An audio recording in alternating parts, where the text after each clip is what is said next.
Radha police స్టేషన్‌కి వచ్చి వాళ్ళ నాన్నతో మాట్లాడాలని కృష్ణని బ్రతిమలాడుతూ ఉంటుంది. దాంతో అక్కడ ఉన్న విక్రమ్ అయితే లేదు, అలా జరగడానికి వీల్లేదు. అతనితో ఇప్పుడు ఎవ్వరూ మాట్లాడడానికి వీల్లేదు. మీరు కావాలంటే మీ లాయర్‌ని తీసుకొని వచ్చి అప్పుడు మీ నాన్నకి బెయిల్ ఇప్పించి తీసుకొని వెళ్ళి అప్పుడు మాట్లాడుకోండి. అంతవరకు అతనితో ఎవరూ మాట్లాడడానికి వీల్లేదు అని చెప్పి విక్రమ్ రాధతో అంటాడు. ఆ మాట వినగానే అక్కడ ఉన్న రాధ అయితే, ఏంటి సార్ మీరు మళ్ళీ ఎంత కఠినంగా మాట్లాడుతారని అస్సలు అనుకోలేదు. ప్లీజ్ సార్ ఒక్కసారి నేను మా నాన్నతో మాట్లాడాలి. మా నాన్నతో మాట్లాడితే మా నాన్న నాకు నిజం చెప్తాడు. అప్పుడు నేను మీకు ఏం జరిగిందో వచ్చి నిజం చెబుతాను అని చెప్పి రాధ అక్కడ ఉన్న విక్రమ్‌ని బ్రతిమలాడుతూ ఉంటుంది. అయినా సరే విక్రమ్ ఇలా అంటూ ఉంటాడు.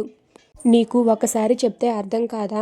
మాట్లాడడానికి కుదరదన్నానా? కుదరదు అని చెప్పి చాలా సీరియస్‌గా అంటాడు. ఆ మాట వినగానే రాధ అయితే, ఏంటి సార్ మరి ఇంత రాయిలా మాట్లాడుతున్నారు మీరు? అసలు మీరు ఇలా మాట్లాడతారని అస్సలు అనుకోలేదు. దయచేసి మా నాన్నతో నేను ఒక్కసారి మాట్లాడతాను. ప్లీజ్ సార్ పర్మిషన్ ఇవ్వండి అని చెప్పి రాధ అంటూ ఉంటుంది. ఆ మాట వినగానే అక్కడ ఉన్న విక్రమ్ మాత్రం, కుదరదని చెప్పానా? మీరు మర్యాదగా ఇక్కడి నుండి వెళ్తారా? లేదా కానిస్టేబుల్ చేత పంపించమంటారా?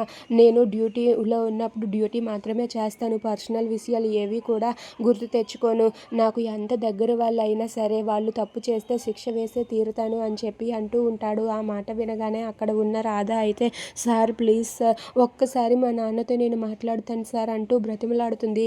నీకు మళ్ళీ మళ్ళీ చెప్పను, ఇక కానిస్టేబుల్కి చెప్పి పంపించేస్తాను. మర్యాదగా ఇక్కడి నుండి వెళ్ళిపోండి అని చెప్పి అక్కడ ఉన్న విక్రమ్ రాధతో అంటాడు. దాంతో రాధ అయితే వాళ్ళ అమ్మని తీసుకొని వెళ్ళిపోవాలని అనుకుంటుంది. ఇక అక్కడ ఉన్న వాళ్ళ అమ్మ మాత్రం వాళ్ళ నాన్న దగ్గరకు వెళ్ళి, ఏందయ్యా ఇది అని చెప్పి ఏడుస్తూ ఉంటుంది. దాంతో రాధ అయితే వాళ్ళ నాన్నని చూసి చాలా బాధపడుతూ ఏడుస్తుంది.